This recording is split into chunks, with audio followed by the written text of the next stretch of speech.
Crystal Castles. Crystal Castles. Well, this holiday weekend, Toronto police confirmed its producer and songwriter is now being investigated by the Sex Crimes Unit. Forming in 2006 in Toronto, Canada, Alice Glass and Ethan Cath would make Crystal Castles, and after 3 studio albums, Alice would leave the group.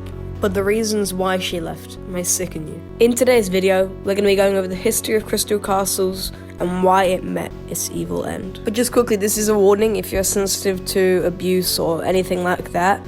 I'll be saying when we're getting into that stuff, but maybe give this story a miss.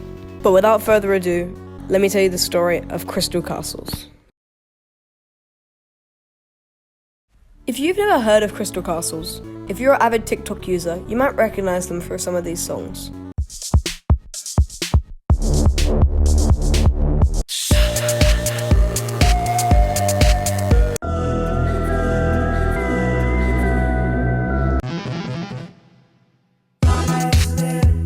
If you don't recognize them, then Crystal Castles is a duo from Toronto, Canada that makes electronic music, them being Ethan Cath and Alice Glass.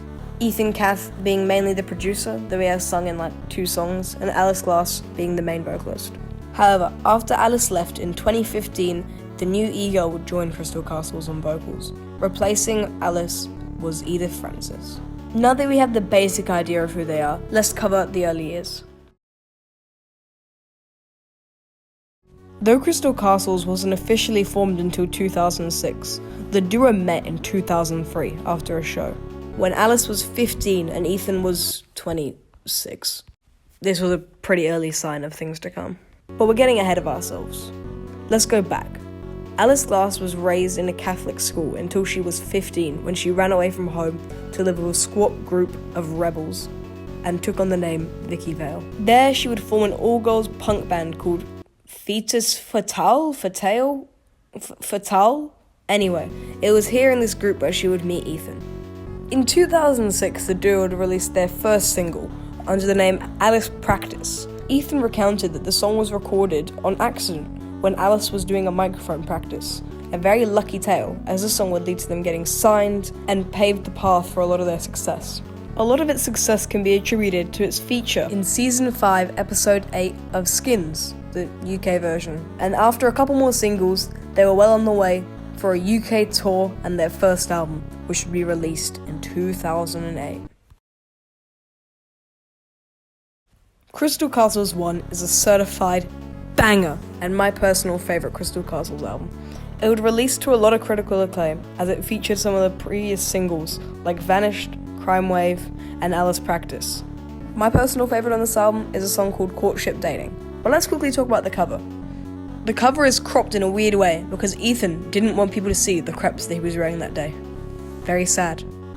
Ethan would state while talking about this album that a lot of them were created just to fuck around and make noise, such as Excuse Me and aforementioned Alice Practice. I also think that it's worth mentioning that 3 of the songs on this album came from an EP that was released in 2006. Following the album, they would go on a tour that branched to many festivals and many concerts of their own. Crystal Castles is rather well known for their performances, them being very high energy and chaotic. But moving on, in 2010, they would release their next album. Crystal Castles 2 was recorded in a latitude of areas, one of them being a self-built cabin in Iceland. Ethan would later say, "I recorded most of the album in the coldest winter in decades in a church without heat in Iceland. It was so cold when I listen back, I can hear myself shivering. I chose it because it felt right." Very Sigma, Ethan. Very Sigma. After Ethan was done making the instrumentals, he gave a CD to Alice with 70 instrumentals. Alice would add vocals to 35 of them. The album would end up being 17 tracks long. There were 3 singles, Doe Dear, Baptism, and Not in Love, featuring Robert Smith and the Smiths. Though I do think Morrissey from The Cure would have done a better job on it. Not in Love is probably my favourite song off the album, specifically the radio version. The album version is alright, but come on, Robert did a really good job on it. And also I like Doe Dear. It was very, very aggressive. I like the bass line. Very funny. Though there are still some louder cuts, this album takes a little bit of a sit back on the more aggressive cuts. Like there isn't really a Alice Practice on this album. Doe Dear is pretty aggressive. But you have beautiful songs like Celestica, I think that's how you pronounce it. and that one's just a really beautiful song. The album was well received, as was becoming usual from a Crystal Castles album. I really like this one. I think this is the second best album. I think it kind of goes in order of the trilogy. Similarly to the last album, another tour would follow, showing chaotic sets and a lot of good performances. But now, let's move on to the next album. This whole album was produced and recorded in Berlin, however it was mixed in London, and I think it's really, really good. One thing that I find different to this album than the others is that this album seems a lot more intimate. I think Alice says it best. When talking about the album, she said, "A lot of bad things have happened to me, have happened to people close to me since too. And I think it's profoundly influenced my writing, as I realize there will never be justice for them. I don't think I can lose faith in humanity anymore than I already had. But after witnessing some things, it feels like the world is a dystopia, where victims don't get justice and corruption prevails." My personal favourites on this album are, funny TikTok ones, Transgender, Kerosene, but my personal favourite is a little song called Violent Youth, sung by Ethan. One of the only two songs where he's on lead vocals, other than the Not In Love album version. Also, let's talk about this cover. The cover shows a mother comforting her son as her son experiences the effects of tear gas. This also was the World Press 2011 Photo of the Year, just thought I'd mention. As is now normal for a Crystal Castle album, the album was showered in praise and attention. But after this album, something very dark would happen. In 2014, via a Facebook post, Alice Glass would say how she is leaving the band and how the band is finished. She would not say why at the time, but now we know. Though after this post, Crystal Castle's manager would say how the band was going to go on without Alice. Enter Edith Francis. In 2015, a new song would come out by Crystal Castles called Frail, but instead of Alice on vocals, you would have the next ego of Crystal Castles, Edith Francis. A caption would be added by Ethan on the song's description, saying how he wished Alice well, but she did not appear in any of the most popular songs by the band, which is just not true.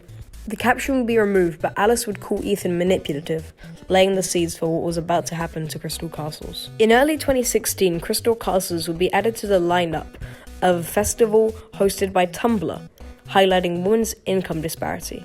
However, Alice Glass would make a statement that she doesn't think that Ethan shouldn't be performing in a woman-centric event. He would be later removed from the lineup, including Edith. However, later that year, Amnesty I would come out, with instead of Alice on lead vocals, Edith Francis. The album would receive some lukewarm feedback, and a couple of the singles were pretty big, but nothing much. My favourite song on this album is Char. Speaking of it, recently a mashup of Char and Bulletproof would go viral on TikTok under the name Red Crystal Castles, and I think it's kinda banging. But now, let's move on to a pretty sensitive subject. So if you, are sensitive to any of these things said on screen, maybe give this section a miss. In October of 2017, Alice would publish a statement of the things that Ethan was doing to her behind the scenes. She was stating how mental, physical, and sexual abuse was taking place behind the scenes, and she stated how the patterns begun when Ethan started working with her. Ethan would go on to try and deny these claims, but the damage was already done.